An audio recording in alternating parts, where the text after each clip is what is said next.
दोस्तों, कुछ कहानियां कभी खत्म नहीं होती, बस समाज उन्हें चुप करवा देता है।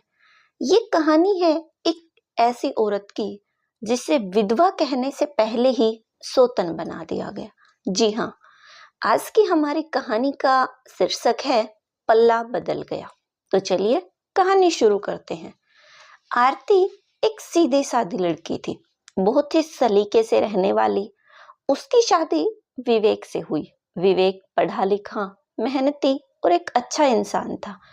अपने माँ बाप का सबसे बड़ा बेटा था। शादी के 2 साल में ही आरती का जीवन खुशियों से भर गया।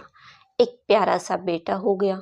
लोग उन दोनों की जोड़ी की मिसाल देते थे, लेकिन कहते हैं ना, जिंदगी कब करवट ले ले कोई नहीं जानता। एक दिन विवेक की बाइक का एक्सीडेंट हो गया और सब कुछ खत्म हो गया।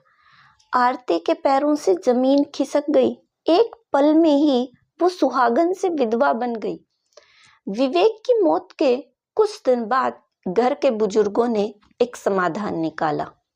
बड़ी बहू के सिर पर अब कोई पल्ला नहीं था, तो इज्जत का सवाल बन गया। तय हुआ कि आरती का पल्ला अब उसके जेठ शैलेश को दे दिया जाए।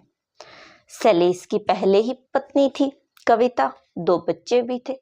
वो खुद भी इस बात से असहज था, लेकिन माँ बाप की आज्ञा और परिवार की मर्यादा के नाम पर चुप रह गया। आरती को कुछ पूछा नहीं गया, बस सिर झुका लिया उसका और एक और सिंदूर खींच दिया उसके माथे पर। अब आरती के लिए हर दिन एक सवाल था। वो ना तो पूरी बीवी थी, ना पूरी विधवा।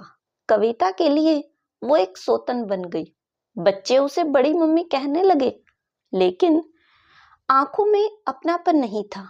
शैलेश ना तो उसका पति बन पाया और ना ही सहारा, बस एक बोझ सा रिश्ता था जो निभाया जा रहा था समाज की आंखों के डर से।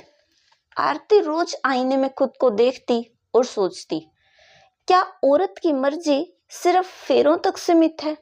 क्या एक बेटे की माँ होना ही मेरी पहचान है? क्या विधवा होना कोई अपराध है? मैं विधवा हुई तो क्या ये मेरी गलती थी? हर जवाब चुप्पी में बदल जाता। दिन बीतते गए, महीने, फिर साल। आरती अब भी उसी घर में है जहां उसका नाम लिया जाता है, लेकिन उसकी पहचान नहीं। कभी जेठ की पहली पत्नी कविता की परछाई बनकर, कभी बेटे की माँ और कभी घर की बड़ी बहू बनकर। कभी कभी वो आईने में खुद को देखती है और पूछती है, मैं कौन हूँ? लेकिन आईना भी अब जवाब नहीं देता। वो हर दिन वही काम करती है, खाना बनाना, बच्चों को तैयार करना, घर के झगड़े चुपचाप सुनना और रात को बिना बोले सो जाना। न आवाज में कोई ख्वाहिश बची है और ना ही आंखों में कोई सपना। आरती जैसी लाखों औरतें हमारे आसपास हैं जो जी तो रही हैं, लेकिन अपनी मर्जी से नहीं। समाज के डर और परिवार की इज्जत के नाम पर हर रोज थोड़ा थोड़ा मर रही हैं। कभी कभी सच कहानियों से ज्यादा दुख होता है।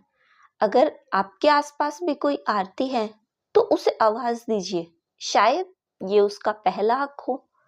और इस बारे में आपकी क्या राय है, हमें कमेंट करके जरूर बताएं। आपके कमेंट का हमें इंतजार रहेगा।